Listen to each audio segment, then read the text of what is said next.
Hello, we're here. Welcome to episode 7 of the Talking SaaSy podcast. We've got a special guest for you today, Marcos Bravo, a seasoned marketing strategist with 20 years of experience in brand storytelling and content creation, and a good friend of mine. I had an opportunity to get close to Marcos through different works that we've done. Marcos is a very unique guy, bringing a lot of authentic brand engagement that is rooted in his fascinating journey as a marketer. Starting with Disney, going to popsicles and children's books, and now leading innovative marketing strategies at Adspective and other companies. So in this episode, we'll uncover how to develop a brand voice that goes beyond kind of buzzwords, how to make things truly resonate with your audience. Marcos will give you a lot of insights on stuff that is not only memorable, but also meaningful and engages with your audience. So you can show how companies can tell their stories across multiple channels without losing their identity, but also engaging and interacting with people appropriately. Just some topics that we'll be diving into today: brand authenticity, so making sure that you're being genuine; content strategy, so how to decide on content, those kinds of things; multi-channel marketing and impact, so how do you manage that voice across different markets or different channels; being successful in storytelling, and connecting with your audience. So we're going to have a lot of fun today talking with Marcos. And so I will bring him on board and we'll start the chat. Hello, Marcos. How are you? Hey, Ari, I was ready to quit after you said all of those things that I was gonna say, but we'll give it a shot. I just have the topics. You've got all the information. So you're the No one that's worries. going We'll to we'll bring we'll in the do our details. best. I did make a mistake though. I was supposed to have your professional call out should be ladies and gentlemen, Marcos Bravo. And I people know, who right? follow They can Marcos wait on till tomorrow, LinkedIn. though.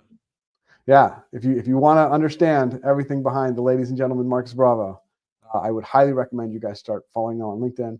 Not only does he create incredible content, but he makes every Friday enjoyable in different ways. And that's the only hint I'll give you. And then it'll be up to you guys to follow Marcos on LinkedIn. Cool. So welcome, Marcos. It's All really good to right. have you here on Talking SaaSy. Thank you so Like I much. said earlier, you are my guinea pig in terms of this is my first hosting, so it should be a lot of fun. But we You mentioned, sound very you've pro, got. so Thank you. I appreciate that coming from you. That means a lot, given your experience podcasting and all your fantastic voice creation. cheers, right? So, I mean, you do have an incredible journey. Like we know that you worked at Disney.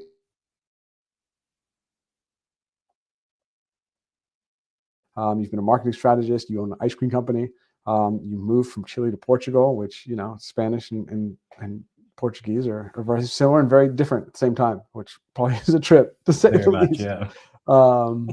Yeah. So tell me a little bit about kind of how that approached your, how that experience shaped your approach to brand storytelling and audience engagement.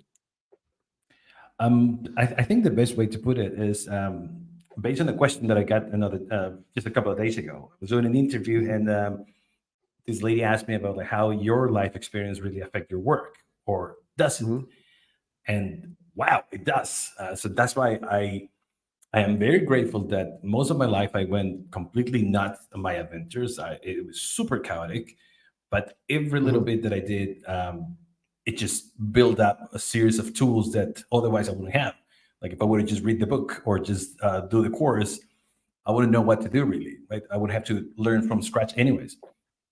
So if I have to put everything into a quick short story, yes, my first real job was as a character in Disney World on an internship, right? So we did learn marketing, sales, hospitality, but also I was a character, so I was in front of people doing things and different characters too. So I will dress up sometimes, other times it will be my face in front of people, just doing things and telling jokes. And that sort of started building up on different experiences. I will take any chance that I could just to do something different. I will teach scuba diving in between. I will pick up fruit in New Zealand. I will teach Spanish in universities in Australia. Uh, Random, like anything that I could do, I will do it. I never had a plan. I never had something that, all right, this is going to be my path. I let the path build itself just by taking chances. So just to make it short, eventually everything turns towards marketing, which I guess it was because storytelling was like the biggest thing that everybody wanted to learn, and I was good at it. So I just started digging in. So I did video games, education, of course, software houses, and eventually everything took me to video content. I became the face of a couple of companies. So I was making my own videos and telling people about the product and trying to connect with them in a more sort of one-on-one level. And just like everything else, eventually you get tired of that and you decide, look, I've been doing this for so many people that maybe it's time for me to do it for myself. I did a little bit of the freelancing world, which is awful because you have to chase people to pay you and all the things. And eventually I started my own little business now here in Portugal. After living in half of the world, we're creating an ice cream brand. And I mean it as an ice cream brand because I could say I'm making ice cream, but no, I'm actually building a brand. I want a brand to expand, I want the brand to connect. And I want to make sure that everything I thought I knew is actually applicable, it's actually right. So that's the journey we are right now. That's cool. The key, interesting thought there. I was also a Disney intern. My first real job, I worked for ESPN, which was a Disney company. Yeah. Yeah. So Mickey Mouse was on my paychecks, and I can draw a thread from like that first internship and being like I was a web analytics guy for ESPN.com. I was the first one, right? I can draw the path from there to where I am today, and I can give you how each one of those kind of connects to each other. Now you say you just kind of randomly grabbed at opportunities, but is there like a thread that you can tread between like your entire kind of career in a sense that takes you from point A to point B? I think it was always the chance of being a voice or finding a voice, which is after all sort of my first service as a freelancer is like, let's find the voice of your company. And that was sort of my passion. Try to connect with people through a story, through a voice, through like, I want to hear more from you. So maybe it started as a more of a personal thing. It's like, I want you to connect with me, but eventually I could translate that into a service, into a big marketing part. And I think that's what sort of shaped my growth. It was always every role that I took, it was in front of people. It was I wanted to talk, I wanted to be heard, but also I wanted to have things to say. So I wanted to learn too. So I can see what you're saying too, and I think probably that's how I connect my. Like, if I look back now, all that chaos, there were those commonalities of like, I'm just talking all the time, or I'm just talking to people all the time, and that's sort of what shaped everything I do now. Cool. And did your time at Disney kind of, let's say, teach you how to like resonate with the different types of audiences, right? I mean, you're probably got a whole bunch of people coming in, and not everybody's reacting to your jokes the same way or doing why. Absolutely, it was like it was a whole marketing strategy in a day, right? So as a character or as a back in the store or whatever, like whatever you're doing there, and you probably remember that is that your role is to deliver magic, to deliver a good time, and trying to find like this person's not going to like that joke, so I need to change the joke, or maybe I should just skip the joke and give them a smile, and that will be enough. So trying to find like what is the thing that tickle people, like well, how can I really dig in? It's sort of like what I take the most out of that experience is like how you really discover how people want to be treated. Because if you break that barrier, after that is easy because they trust you already, so, and you make them feel good. So after that, you're in, if you want to put it that way. It's awesome. Yeah, which is a good segue to my next section on brand voices, which is, a lot of new marketers, and I made this mistake when I was a CEO as well of my first company, right?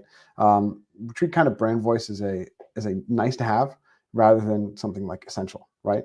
So we'll focus on the campaigns, we'll focus on the metrics, we'll focus on, content calendars and those kinds of things. And then 6 months later, everything kind of feels inconsistent. Nothing's really working. Nobody's really engaging with what it is that you have, right? And so, you're pumping all this content out, or you're pumping all this advertising out, but nothing's sticking, right?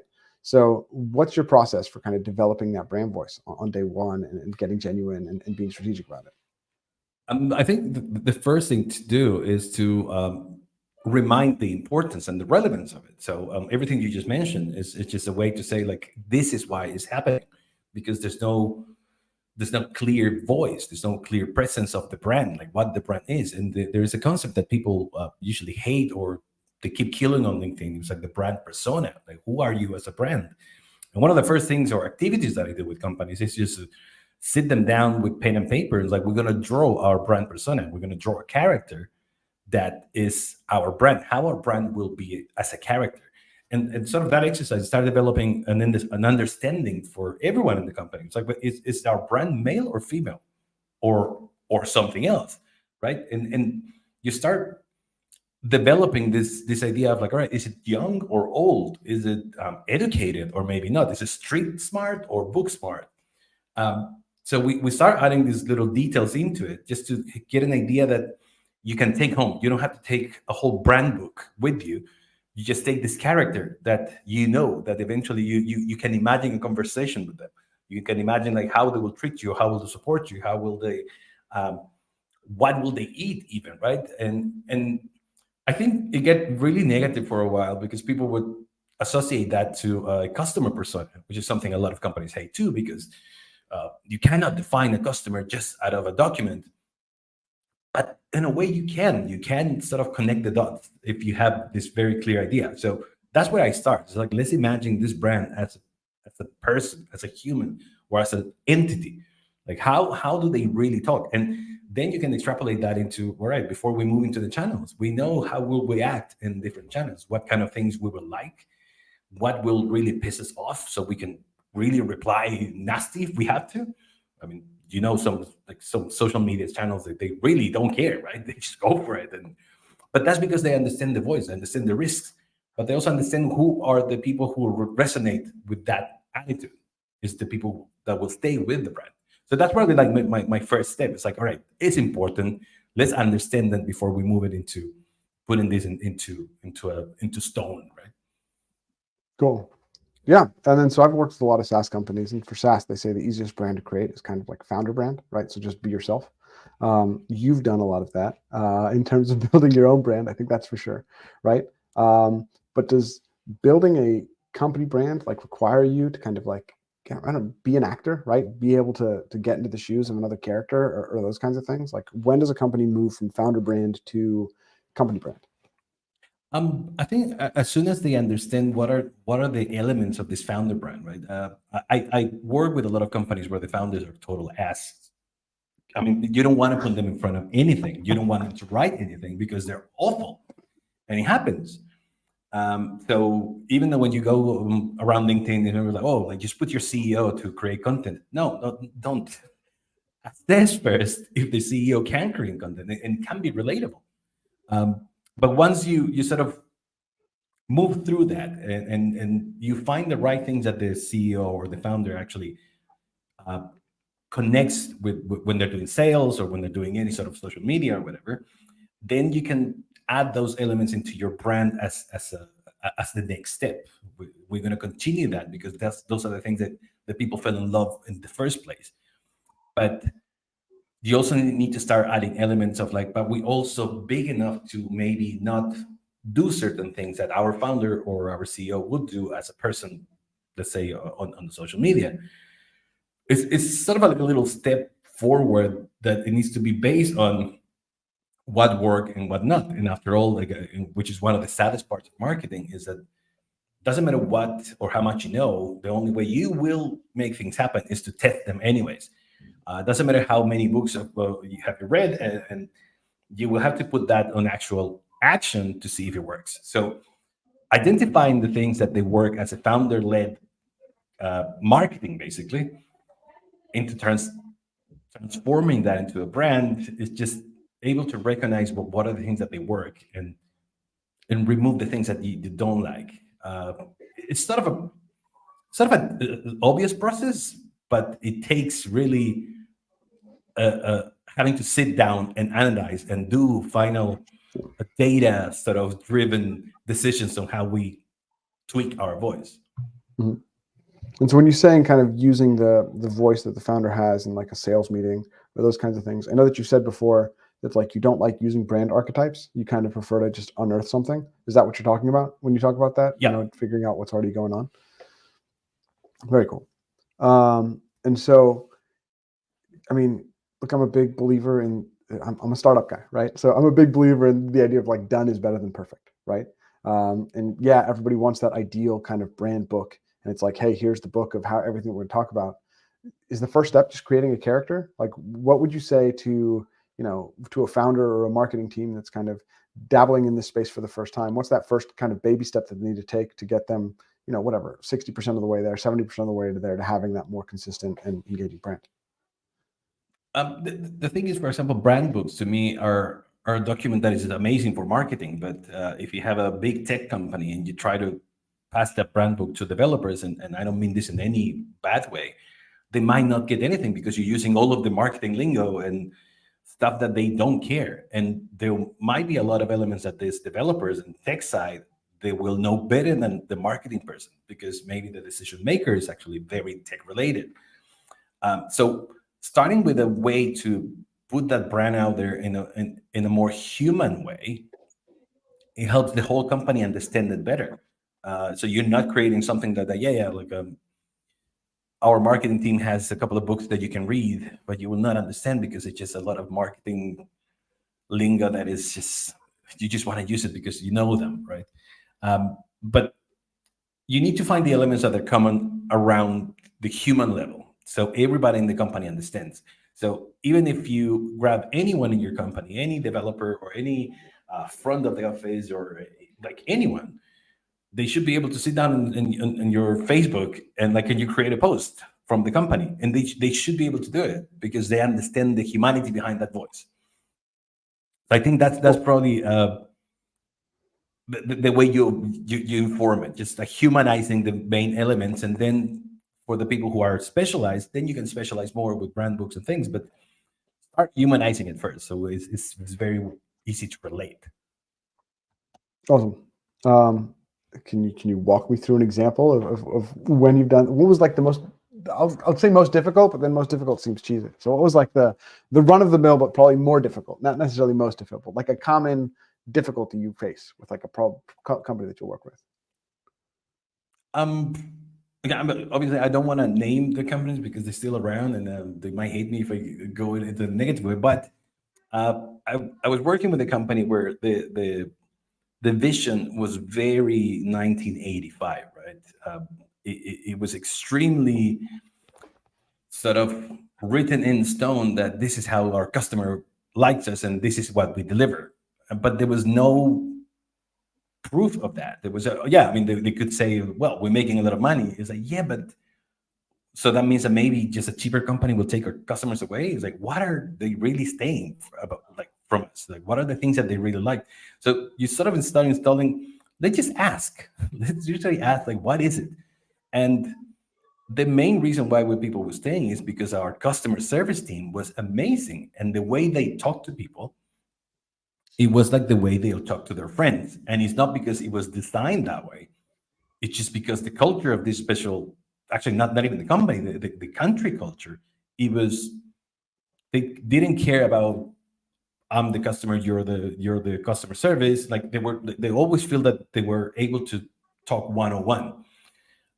So what I did is just like transform that. It was like, right, well, we're not gonna go and like start from the bottom or too high, just looking down and tell you things or teaching you things. We're just gonna talk like two business people talk, like for example, our conversation right now. So we tweak our social media and videos that we created and everything as a one-on-one. We're two business people talking. So you might not know this, but I'm sure you know other things. But at the moment, I just want to explain you this just in case you have it wrong, and just focus on that because that's what was really connecting the company. It was not the CEO, it was not the colors of the logo or the name of the company. It was the customer service people getting the people to feel taken care of, which is something not many companies really care about too much, but it makes a huge difference. Cool. Another very good example of unearthing what's already there and kind of using that to build the brand. So very, very cool. When I do a lot of mentorship, I always feel like marketing it's like writing a good song, right? So you got to start with the right beat and then kind of layer on each new instrument and kind of make that work to make something cool. And I feel like in marketing, people try to do everything all at once, right? So they're trying to be on LinkedIn and TikTok and SEO and blog posting and newsletters, like, as a first-time marketer, first-time founder, right? It just seems kind of overwhelming to do all that marketing at the same time if this is not something that you're good at, right? So you've got 20 years of experience with all the different kind of marketing channels and podcasting and video. How do you approach finding the right content channels for the different brands? Like, what's the first one that you go for, or how do you decide what the first one should be, and then how do you layer on top of that? Lately, I've been pushing companies to explore LinkedIn first, just or not first, just to add LinkedIn as a test tool, because LinkedIn is very, and I know this is going to sound ridiculous, it's very authentic still. Not in the way people pose. Everybody's a freaking CEO of something, and everybody's a millionaire, and everybody's successful.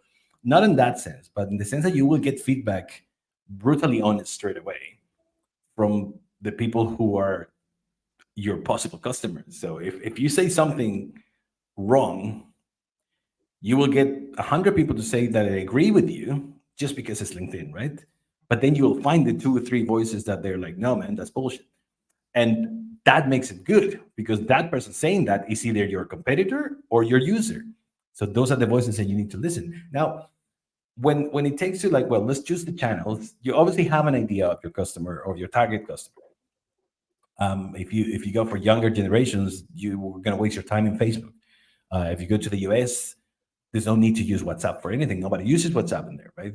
But other countries, they're using a lot of marketing in WhatsApp. Same with Instagram versus Snapchat.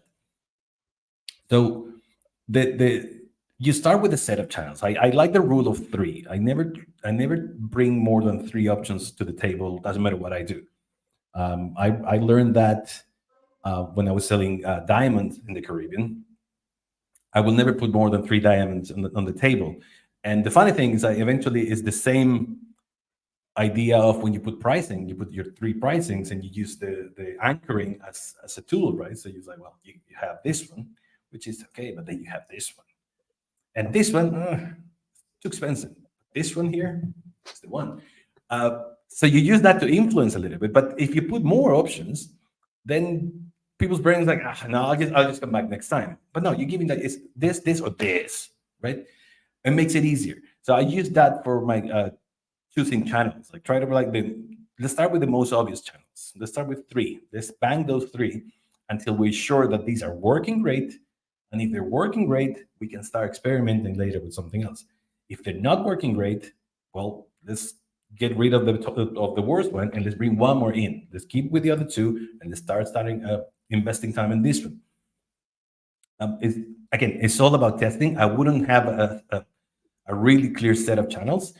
I do use LinkedIn a lot to push companies as like, all right, well, let's get the founders and maybe the top management to talk about the company a lot because that works more than the actual brand on LinkedIn. But otherwise, I will like, all right, well, we're going to start experimenting, but let's start with 3. Let's pick 3 that they resonate with our idea of the customer persona or their target customer, and then we move forward. But doesn't matter what, it will never be a straight answer with like what channels to use. You will have to test them because maybe even you assume, oh, my target is always on Facebook. Maybe they're not. Maybe you're wasting a full year of Facebook ads for nothing. So start little, and when you see things are working, then you can invest more time or tweak. But start with 3. Pick the 3 that you feel that they're right. Give it a couple of months. I'm talking about 3-4 months at least. See what happens, and then move wider or larger or invest more money and time. Cool. Makes sense. I mean, and in terms of like using different channels, right? The idea is that, you've got your brand voice and different channels have different audiences, right? So there are companies that are successfully marketing on LinkedIn and TikTok and Facebook and Instagram kind of like all at the same time, right? Yep. And so that's an ability of a content marketer to kind of make a brand memorable and make their stories memorable and tell them in different ways, right? So the thing is that founders understand that they need to tell stories, but they'll end up with these flat, kind of boring narratives that aren't engaging. And I see it a lot in like fundraising, right? You'll have 2 founders with the exact same idea, but one can raise funding and one can't. And it's all about, I'm going to say, charisma and storytelling, really, right? I agree. So which of your experiences taught you the most about storytelling, and kind of what elements of traditional storytelling are you bringing into brand marketing? What let me start with what I'm against. I don't want to say hate, but what I'm against of like when marketers, they try to jump in every single trend that they can see. So as soon as there's a famous song that's breaking it on TikTok, we have to do something. Or one, it happened in Poland. This hotel did a hilarious short of a very dry lady saying, like, "This is our pool, this is our hotel, this is our bar, this is human resources." And it was hilarious to watch it because it's very dry Polish humor. But in less than a week, everybody was doing it. Every brand in Poland was doing the same, even brands beyond Poland. So it becomes noise. And I wanted to go back to what you said with the songs, right? There are songs that you play them because you want to hear the song, because that song moves you. That song has a construction of musical storytelling that really gets you from here to there, right? But there are other music that you just put in the background, and still the same process, but it's just music in the background. It's noise. It keeps you happy. What I try to do with brands is just like pick a road, and we're gonna do that road, and we're gonna be different, and we're not gonna do the trends. For as much as you think is hilarious, or we should do it with the team, we're gonna stick to what we do, because that's when you make a difference. When you follow something, you become part of that group, part of that mass. It's really hard to identify you through it. Even with virality, right? Like, I mean, a lot of videos have gone viral, a lot of brands have gone viral, but I cannot name them at all because it was just noise. Fun noise, maybe, but when you stick to your messaging in a way that you already identify the things that your customers are liking or relating to it, let them enjoy other brands going nuts and doing funny stuff, because they'll come back and listen to you because you make them feel in a different way. So storytelling should do that, and choosing your strategy for social media should do that. Maintain an emotional connection more than impact them all the time. If you will marry someone who show up every day with a new car or with a new, I don't know, with just dancing all the time, it could be cute the first month or two, but after that, it's like, no, you also want consistency. You want someone that you can trust and like understand how they act towards you. You don't want surprises every day. So choose your messaging and start banging that bell regardless of the noise on the side. Keep going until people start relating to that. That's how I never do my videos the TikTok style, even though I could. I mean, I'm an editor myself, like technically as well. I can put like, I don't know, fonts and like different videos and stuff, but I don't do that. It's just me sitting down, looking at the camera, talking to you. We're having a conversation. It's a coffee. It's a lunch. It's dinner. It's just this. It's a relationship, because you feel that you're being heard and you feel that you're learning something.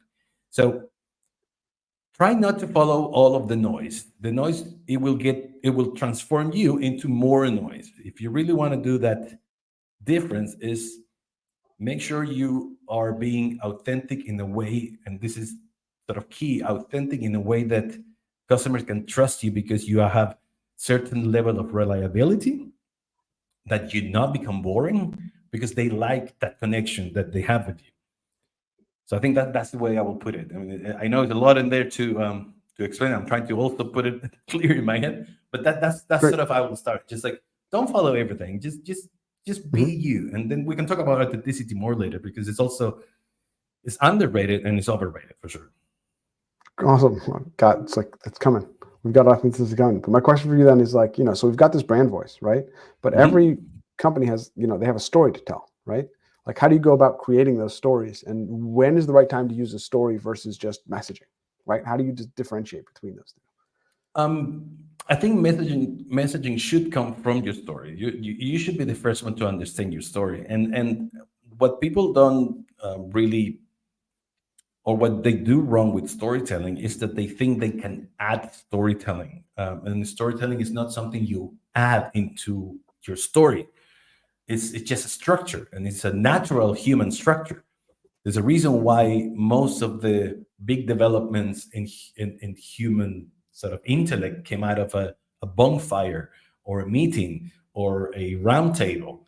Uh, it was always a way that people connect with the things being said. They understand, they have emotions that they're happening throughout that conversation. So Don't look at whatever you're trying to tell them like, oh, we need to add a little bit more storytelling here. No, just tell the story as an structured story. There's a reason why Star Wars is the same story than Harry Potter, right? It's Harry Potter is just Star Wars with magic wands. And I know Harry Potter fans, they might hate that, but it's true. It's just the structure of the hero's journey, which is being repeated millions of times. So if you understand what are the things that you want people to know about your brand, tell the story to yourself, tell the story to your team, tell the story in a way that it makes sense.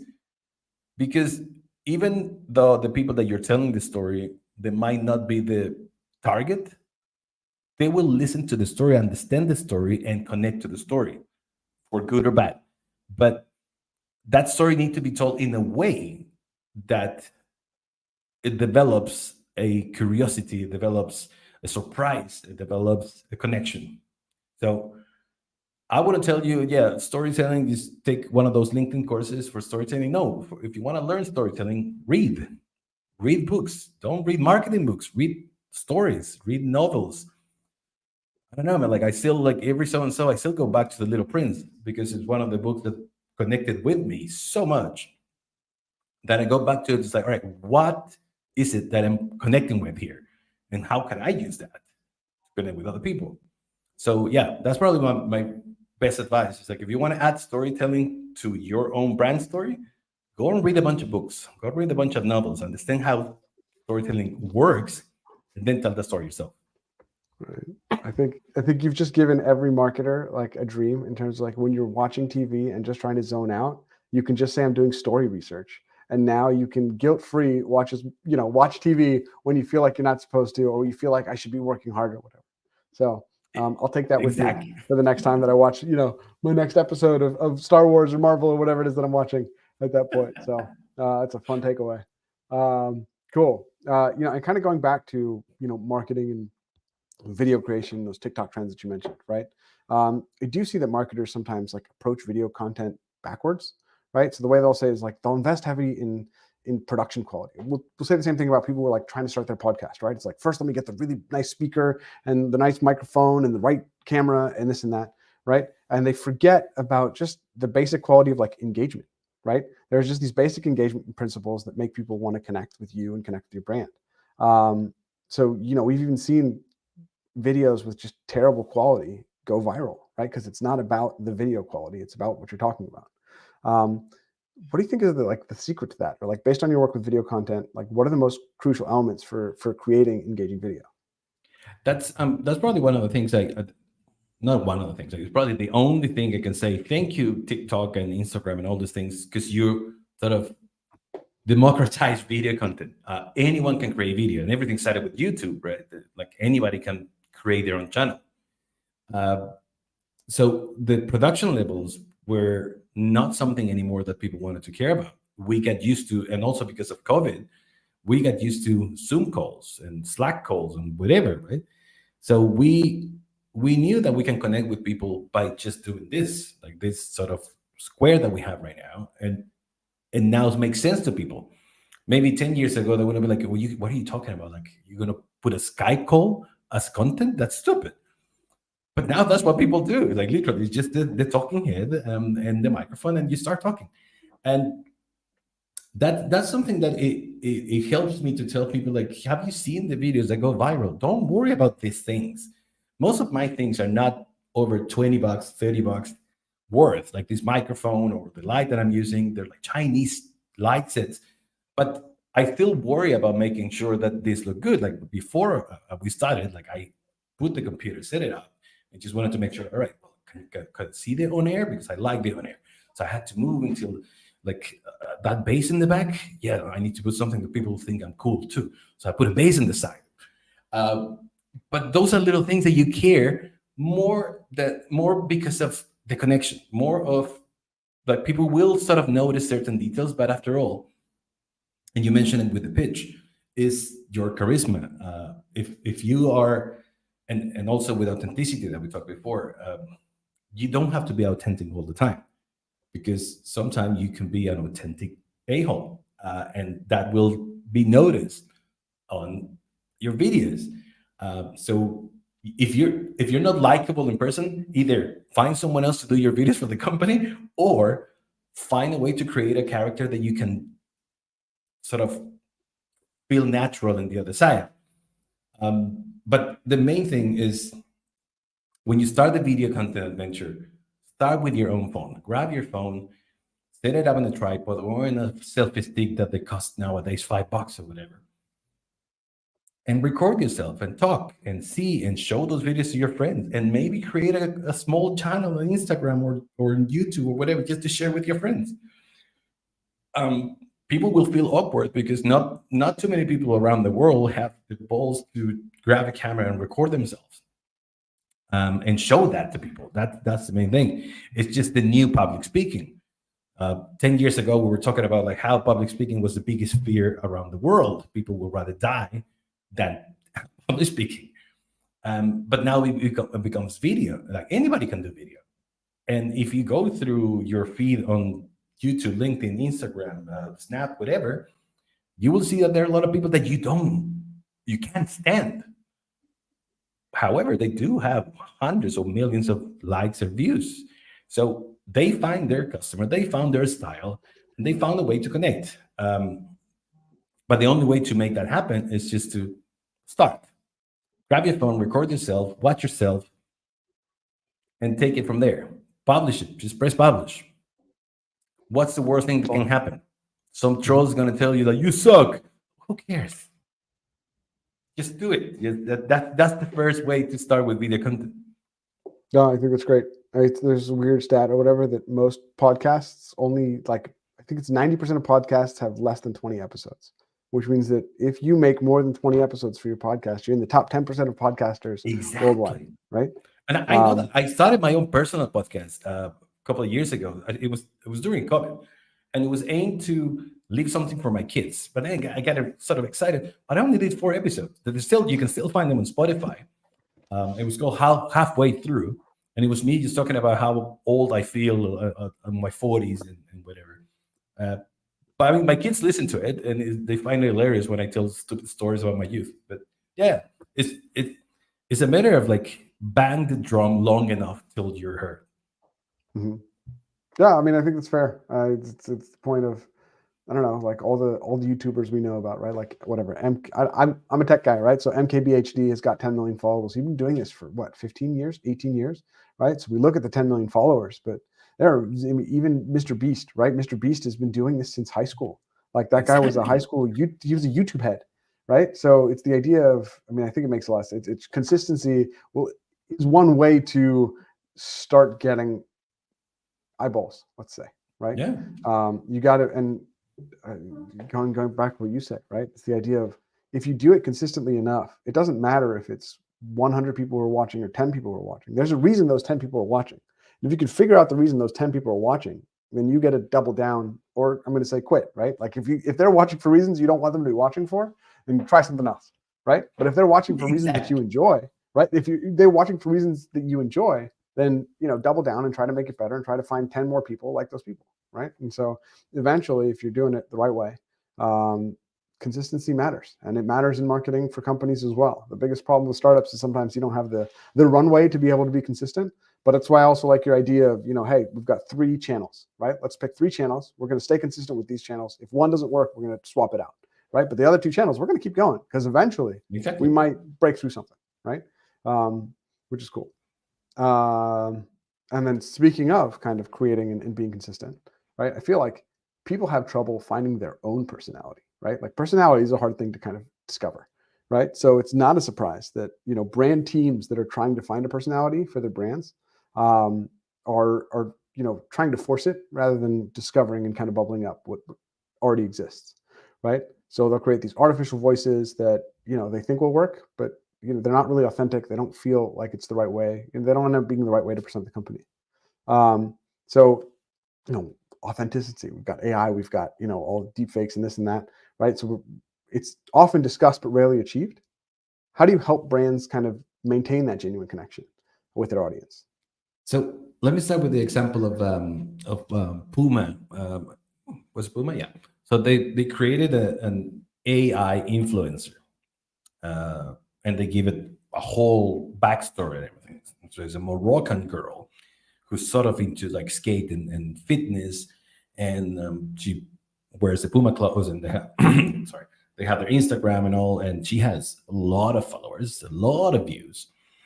But that's makes you feel straight away like, right, so what happened with the authenticity that everybody was talking about? Authenticity wins all the time.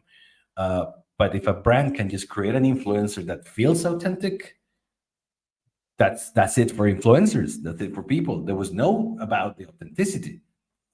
It was about the consistency. It's about like creating content. It's just about being there.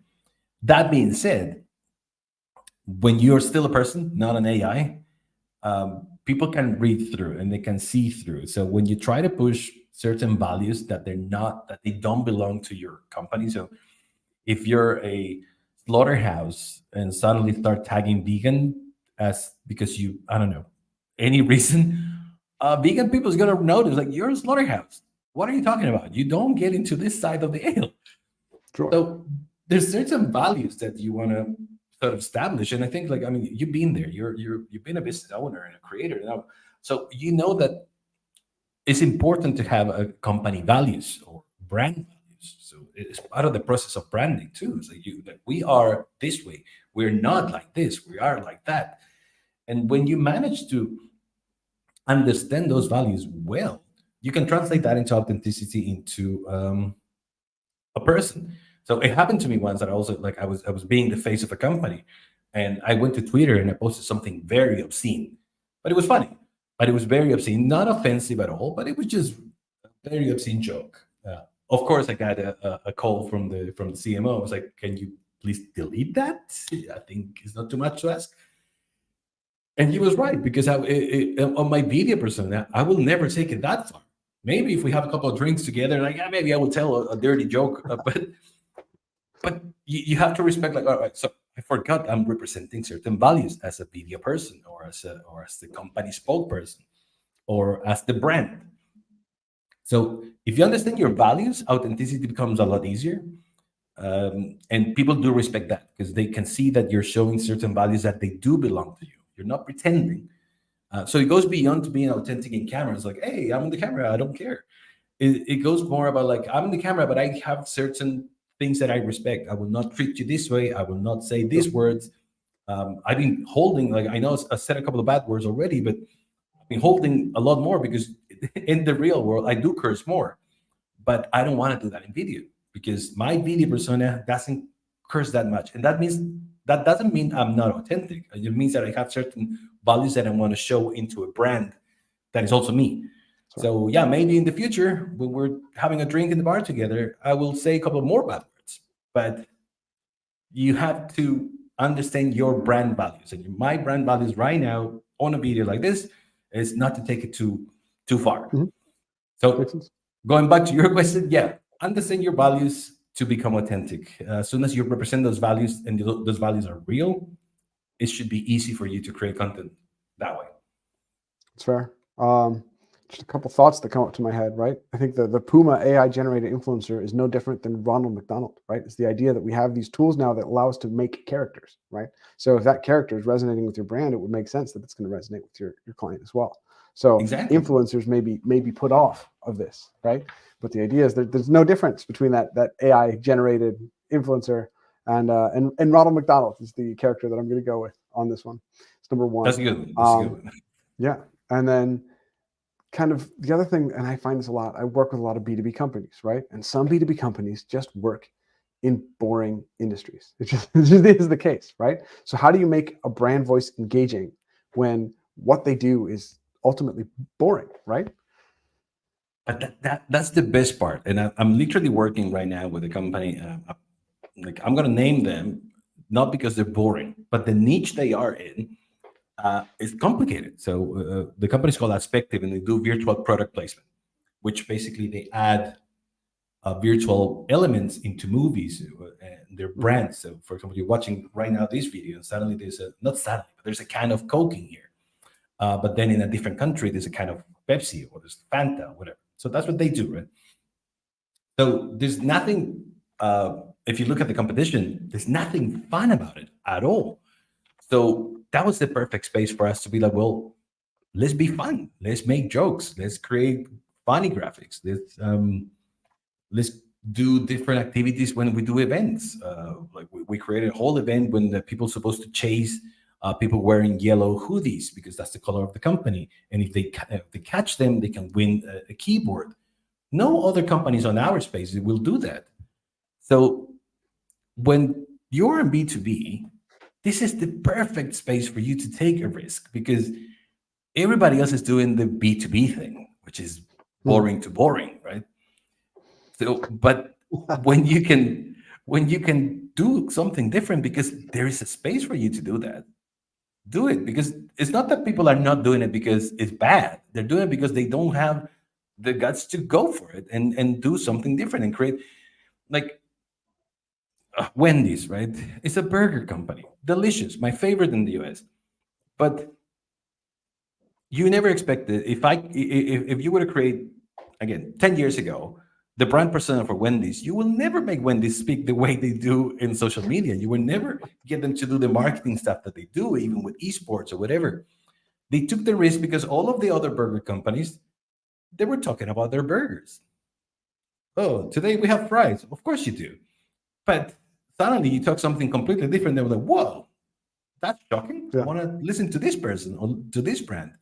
So being in that space when everybody's things like sounds the same, especially on the boring side, great opportunity if you're a marketing person. I was like, don't take it too far. Test it first, see how it goes, but do something completely different. That's the perfect sort of scenario for marketing to boom. Happened to with the sort of what's it like the customer service apps and stuff. When Drift came out, Drift changed the way to do marketing just because, first of all, they had a CMO that didn't have much experience in marketing, but he had the experience to, what if we just do this? And they were like, well, I don't know. You're the marketing guys. All right, let's do this. There was no blockers. There was no, like, there was freedom to just take the risk. So that's what I wanted to finish that with.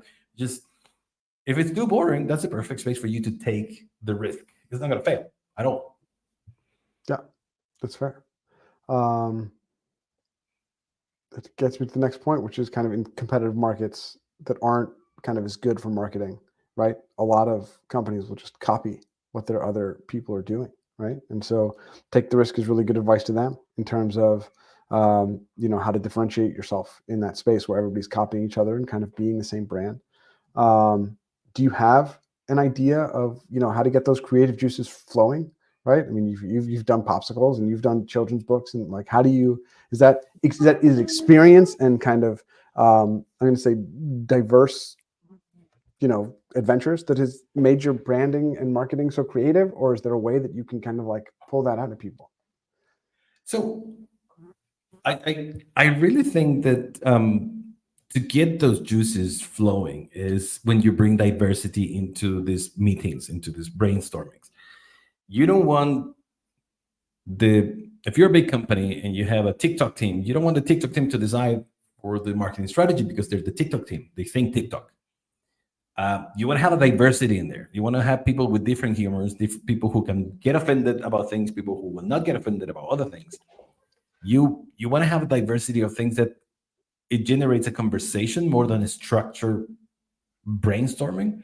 So if you're directing this brainstorming meeting, all you have to do is just keep things online, keep bring back the subject, let everything flow, let the conversations and the jokes and the ideas pop up. You don't need to create a structured idea.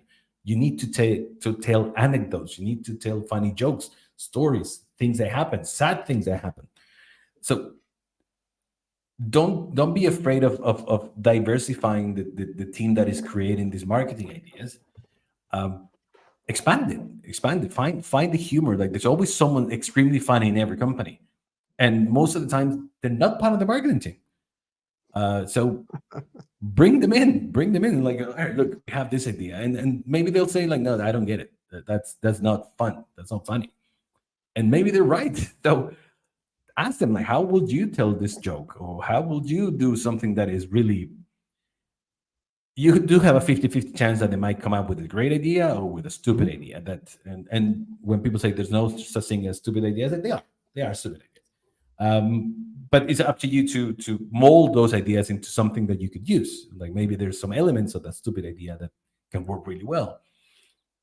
So probably the main advice will be like diversify the way you create your brainstormings. Bring people in that they don't care about your brand voice, for example. People who just say, no, I will do this. I'm like, oh, all right, well, that doesn't go. But however, that could help build this and this and that. And then when you have certain book of ideas, take the risk. Choose one. Follow your guts. Worst thing can happen. You will lose one or two followers.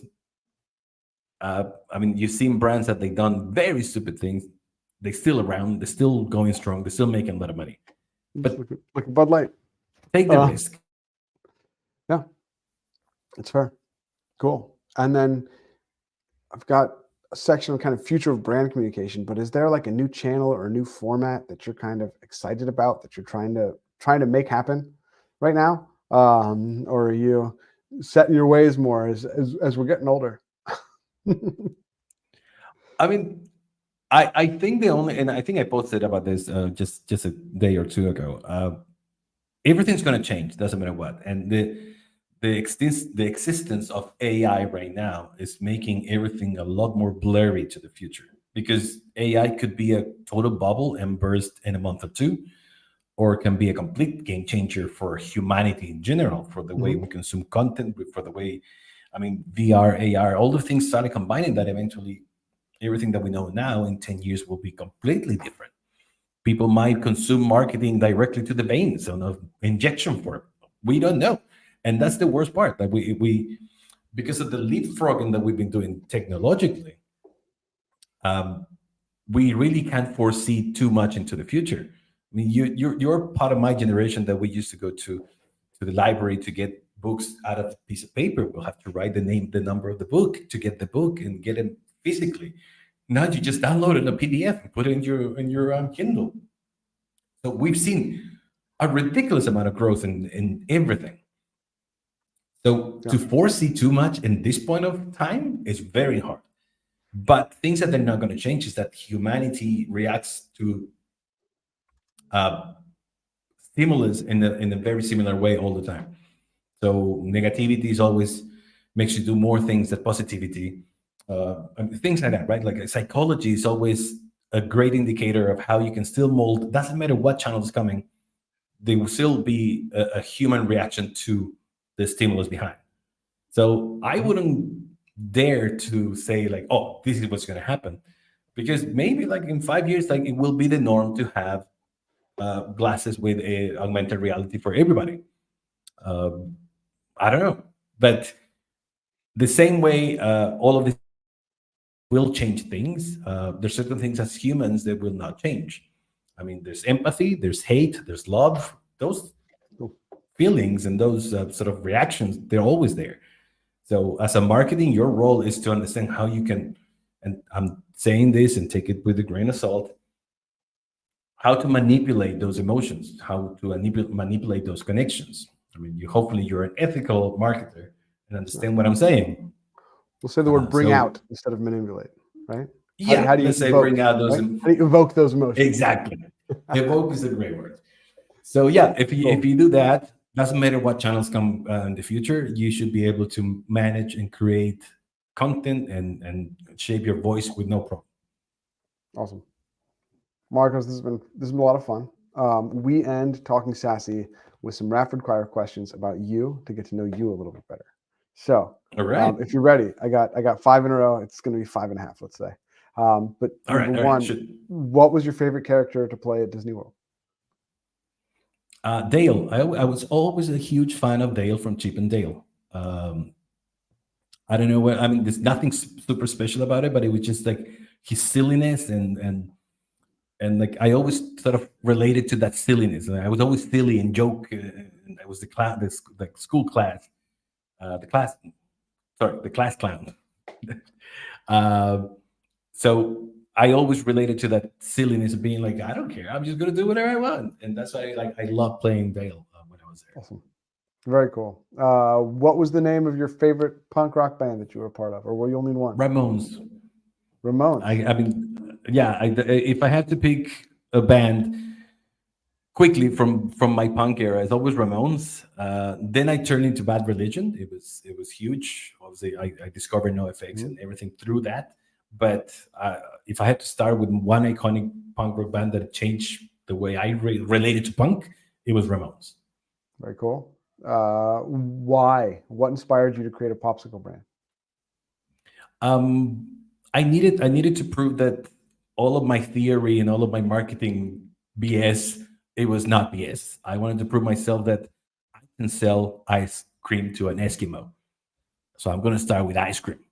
So I wanted to prove myself that I'm going to choose something that is as basic as ice cream, which is, I do it in a popsicle shape, right? Like my wife also made me. Sorry, where is it? Here? Made me wear our pin. So I'm the one Nice. selling it. I'm the one making it. So yeah, we created Moxie Pops in a way. For me, it was like, all right, I have little money that I've been saving to create a business. We go for this because people likes it. People love ice Very cream, cool. and it's easy to sell, easy to make. So let's go for it. Awesome. What's your favorite storytelling medium and why? Um, I became a fan of doing podcasts. I don't consume podcasts almost at all, but there's something about the voice, there's something about talking and listening that is profound. You can connect with people through just the sound of your voice more than what you're saying, which is a super dangerous tool. But I love that, and of course, second will be books. I have to have books all the time. And I really stay away from any sort of technical marketing book. It just I want to hear stories. I want to let the fantasy go wild in my head. Very cool. And if you could create content for any brand, and I'm taking Moxie Pops out of it, but if you could take content for any brand in the world, which one would it be? Um, huh, that's a really good question. I don't know. I think I would love to go back to Disney in a way. I love the content for kids. And I know it sounds super weird for a grown up to say those things, but You're I making love. popsicles. It's okay. Yeah, right. But no, I mean, that was also what pushed me to write a kids book. It's just I love the content that makes kids grow an imagination that is not closed by a phone. Mhm. But probably because Disney is still as evil as the company could be, is still a master in storytelling. Doesn't matter what they create. If fans they hate whatever company create, doesn't matter what, like Star Wars and like they're always trolling and hating and everything that comes out. But the formula is there. They understand the formula, and that's what we were talking before about storytelling. So I will definitely go to Disney just to get a special project to do something for the little ones. Yeah. Very cool. All right. And then the half question is thank you, first off, but where can people follow you? LinkedIn? Anywhere else? LinkedIn. I mean, I'm trying to do other things sooner than later, but I think I'm sticking to LinkedIn because I found my tribe. I'm Mhm. connected to people like you and a bunch of others that it helped me to stop caring about views and engagement and impressions. As soon as my tribe is thriving and aware of what I'm doing, I'm always connected to them. Every time I see someone that is part of my tribe, and I don't mean this in any technical way or a pod way. It's just people that I connect and I relate. And every time I see them posting something, I love to support them. I love to say something, not just with great post. Literally, it's like, all right, let me join the conversation here. So LinkedIn is my favorite for sure. I mean, maybe in the future I will Awesome. create more stuff. I always want to have my own cooking channel, so maybe YouTube will be back There you in the go. plate. But LinkedIn for sure is there. Yeah, Very cool. Marcos, thank you so much. Always a pleasure to talk to you. Excited for your posts that are coming tomorrow, as we always look forward to. Thanks so much um, for taking the time. And thanks to everybody for joining us and watching us. And looking forward to doing it again. thank you, everyone. It All right. was my pleasure. Bye bye. Take care.